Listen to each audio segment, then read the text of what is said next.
డివైజిబిలిటీ rules. ఈ డివైజిబిలిటీ rules అనేటటువంటివి మనం డివిజన్ చేయకుండానే ఇది పలానా ఒక నంబర్ ఇచ్చి దాంతో డివైజిబుల్ అవుతుందా కాదా అంటే మనం కనిపెట్టవచ్చు. ఇవి చాలా కొంచెం ఈజియెస్ట్ మెథడ్స్లో కొంచెం చెప్తాను, జాగ్రత్తగా.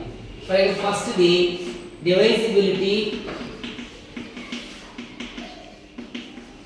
By 2.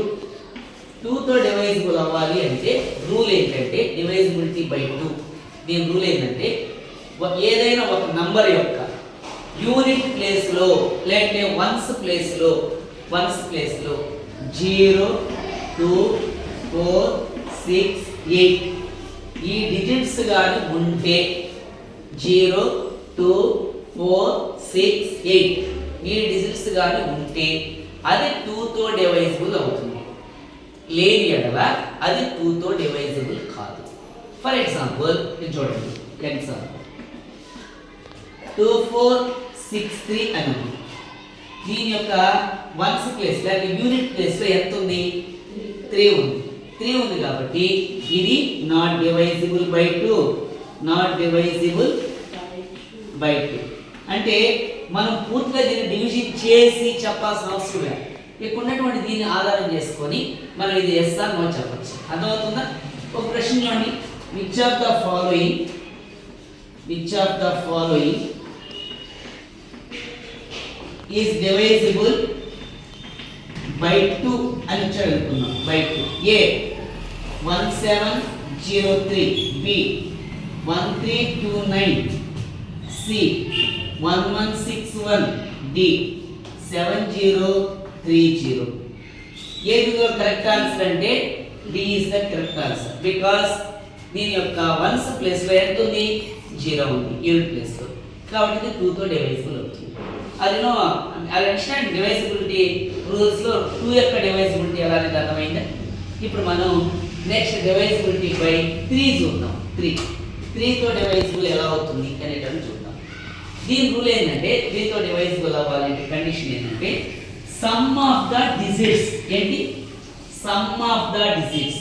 Some of the digits is the factor of 3. For example, ఇక్కడ చూడండి 6, 4. Sum of the digits is factor of 3. ఒకవేళ ఫ్యాక్టర్ అయితే అప్పుడు అది 3తో డివైజిబుల్ అవుతుంది. ఫర్ ఎగ్జాంపుల్ ఇలా ఒక నంబర్ ఉంది అనుకుందాం. ఒక నంబర్ ఇది 3తో డివైజిబుల్ అవుతుందా కాదా కనుక్కోవాలనుకోండి. మనం ఏం డివిజన్ చేయాల్సిన అవసరం లేదు. దీంట్లో ఉన్న డిజిట్స్ని యాడ్ చేస్తాం. యాడ్ చేస్తే 10 + 5 15 ఎంత వచ్చింది? 15 3 టేబుల్లో ఉందా లేదా? ఉంది కాబట్టి ఇది 3తో డివైజిబుల్ అవుతుంది. ఒకవేళ లేదనుకో 3తో డివైజిబుల్ కాదు. అండర్స్టాండ్? Look here. ఇంకొక ఎగ్జాంపుల్ 7215. 7 + 2 + 1 + 5. 5 + 1 6. 8 + 7 15. 15 3 టేబుల్లో ఉందా లేదా? సో కాబట్టి yes. సో 2తో డివైజిబుల్ అండర్స్టాండ్ అయింది, 3తో డివైజిబుల్ అండర్స్టాండ్ అయింది. ఇప్పుడు 4తో డివైజిబిలిటీ చూద్దాం. డివైజిబుల్ బై 4తో డివైజిబుల్ చూద్దాం. 4తో డివైజిబుల్ ఎట్లా అనేటట్టు ఇది ఎలా అంటే యూనిట్ ప్లేస్లోను అంటే వన్స్ ప్లేస్లోను టెన్స్ ప్లేస్లోను రెండుట్లో ఉన్నటువంటి నంబర్స్ని తీసుకోవాలి. లుక్ హియర్ 64 32 ఇలా ఉందనుకుందాం ఒక నంబర్. ఈ నంబరు 4తో డివైజిబుల్ అవుతుందా కాదా కనుక్కోవాలి. 4తో ఇది యూనిట్ ప్లేస్ లేక వన్స్ ప్లేస్ టెన్స్ ప్లేస్ ఈ రెండింటి ప్లేస్లో ఉన్న నంబర్ తీసుకోవాలి. 32 ఈ 32 4th టేబుల్లో ఉందా లేదా? 4 8 32 ఉంది కాబట్టి ఎస్ ఇది 4తో డివైజిబుల్. ఇంకో కండిషన్ ఏంటంటే ఈ యొక్క ఒక నంబర్లో లాస్ట్ 2 డిజిట్స్ 2 సున్నాలే ఉన్నాయనుకోండి, అప్పుడు కూడా డివైజిబుల్ అవుతుంది. లుక్ హియర్ 23500 అని ఉందనుకున్నాం. ఇక లాస్ట్ 2 అంటే యూనిట్ ప్లేస్లోను టెన్స్ ప్లేస్లోను ఎంత ఉంది? 0s ఉన్నాయి. ఇలా ఉండే ఇప్పుడు దేంతో డివైజిబుల్ అవుతాయి? 4తో డివైజిబుల్ అవుతాయి.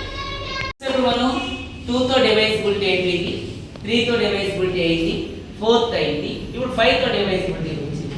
డివైజిబుల్ బై 5 ఇలా అనేటటువంటి మీకు ఎక్స్ప్లెయిన్ చేస్తాను. డివైజిబుల్ బై 5 ఇది చాలా ఈజీ. ఏదైనా ఒక నంబర్కి దాని యొక్క వన్స్ ప్లేస్లో లేకపోతే యూనిట్ ప్లేస్లో 0 or 5 ఈ రెండిట్లో ఏదైనా ఒక నంబర్ కానీ ఉంటే 0 or 5 ఉంటే అది 5 తో డివైజిబుల్ అవుతుంది. మీకు అండర్స్టాండ్ అర్థమవుతుందా? ఫర్ ఎగ్జాంపుల్ 6325 ఉంది. 6325 అంటే 6325. యూనిట్ ప్లస్ ఎంత ఉంది? 5 ఉంది కాబట్టి ఇది 5 తో డివైజిబుల్. డివైజిబుల్ అవుతుంది. ఇవి రెండిట్లో అదే కాదు 2370 అని ఉంది అనుకోండి. యూనిట్ ప్లస్ ఎంత ఉంది? 0. సో ఇది కూడా డివైజిబుల్ అవుతుంది. ఇవి కాకుండా ఇంకేదన్నా నంబర్స్ కానీ అందులో ఉంటే అది డివైజిబుల్ కాదు.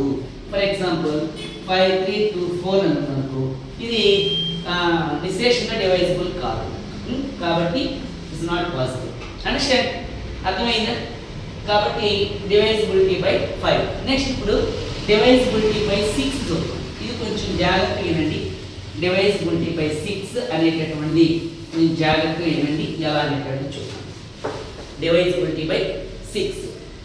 ఈ 6 పరిస్థితి ఏంటంటే ఏదైనా ఒక నంబరు 2 తోను 3 తోను రెండింటితోనూ డివైజిబుల్ అవ్వాలి.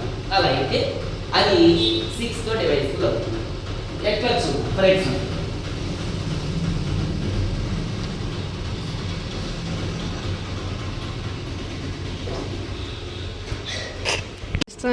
ఇలా ఉందనుకున్నాం. ఇలా ఉంది. ఇప్పుడు ఈ నంబర్లో యూనిట్ ప్లేస్లో ఎంత ఉంది?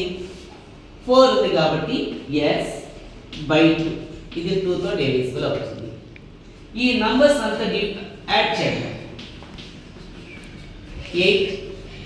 8 plus 4 12 12 plus 3 15 వచ్చింది. 15 వస్తే s/3 రెండు s వచ్చినాయా? 2 తో చేసినప్పుడు s, 3 తో చేసినప్పుడు కూడా s. కాబట్టి బై 6 కూడా s అవుతుంది. అండర్స్టాండ్? 6 తో చేసినప్పుడు కూడా s అయిపోతుంది. అట్లా కాకుండా ఈ రెండింటిలో ఏదైనా నో వచ్చిందనుకోండి, అప్పుడు ఆ నంబరు 6 తో డివైజిబుల్ కాదు. ఇప్పుడు నెక్స్ట్ 7 8 ఈ రెండింటికి ఇంకొక వీడియోలో 7 డివైజిబిలిటీ 8 డివైజిబిలిటీ ఈ రెండింటి యొక్క డివైజిబిలిటీ రూల్స్ ఇంకొక వీడియోలో చెప్తాను. నెక్స్ట్ 9/9 టుడే సేమ్ 3కి ఎలా చేస్తామో 9 కూడా అంతే. ఫర్ ఎగ్జాంపుల్ 6 4 10 ఇలా ఉందన్న. ఇలా ఇది 9 తో డివైజిబుల్ అవుతుందా కాదా అని అనుకున్నాం. 3కి ఎలా చేసాం? డిజిట్స్ యాడ్ చేసాం కదా. సేమ్ అదే విధంగా ఇక్కడ మనం ఏం చేద్దామంటే 6 + 4 + 5 + 3 ఎంత? 18 అనేటటువంటి 9 టేబుల్లో ఉందా లేదా? ఉంది. కాబట్టి ఎస్ డివైజిబుల్. ఒకవేళ లేదనుకో నో నాట్ డివైజిబుల్. 3 తో ఉన్నప్పుడు 3 టేబుల్ చేసాం. 9 తో డివైజిబుల్ అయ్యేటప్పుడు 9 టేబుల్తో డివైజిబుల్ అవుతుంది. అండర్స్టాండ్? ఇది 9. ఇక 10కి వచ్చామనుకోండి 10 టేబుల్. ఇక్కడ 10 తీసుకుంటాం. సింపుల్, ఏం లేదు. ఏదైనా ఒక నంబర్కి యూనిట్ ప్లేస్లో లేకపోతే వన్స్ ప్లేస్లో 0 ఉంటే 10 తో డివైజిబుల్ అవుతుంది. 0 లేకపోతే 10 తో డివైజిబుల్ కాదు. Look here 3240 yes divisible. 3165 no not divisible. Understand? ఇది 3 తో సరే 10 తో లాస్ట్ అండ్ ఫైనల్. ఇప్పుడు మనం 11 టేబుల్ గురించి చెప్పుకొని ఈ క్లాస్ని ముగించుకుందాం. 11 టేబుల్ గురించి చెప్పుకొని 11 టేబుల్తో డివైజిబుల్ అవుతుందా కాదా అనే దాన్ని చెప్పుకొని ఈ క్లాస్ ముగించుకుందాం. చూడండి, ఇది ఒక నంబర్ 68,475. ఇది 11 తో డివైజిబుల్ అవుతుందా కాదా కనుక్కోవాలంటే కండిషన్స్ ఏంటంటే చూడండి, ఇక్కడి స్టార్ట్ చేస్తాం. నంబర్ మార్చి నంబర్ అంటే odd place digits even place digits రెండు యాడ్ చేసుకోవాలి. ఇది వేరు వేరు. ఇవి వచ్చి ఈవెన్ ప్లేస్ డిజిట్స్, ఇవి వచ్చి ఆడ్ ప్లస్ డిజిట్స్ ఏమేమి ఉన్నాయి 5 4 6 ఎంత వచ్చింది 15. ఈవెన్ ప్లస్ డిజిట్స్ చూడండి 7 ప్లస్ 8 ఎంత, ఈ రెండు గాని ఈక్వల్ అయితే ఇది 11 టేబుల్ తో ఎస్ డివైస్, ఆ రెండు గాని ఈక్వల్ కాకపోతే no not divides. Even plus digits odd plus digits తీసుకుని యాడ్ చేస్తాం వేరువేరుగా, చేసినప్పుడు ఆ రెండు ఈక్వల్ అయినాయి ఎస్ డివైస్, కాకపోతే నో నాట్ డివైస్. ఇక 7 8 ఉన్నాయి, ఈ రెండింటిని ప్రత్యేకంగా ఒక వీడియోలో మీకు చూపిస్తాను. Okay, thank you.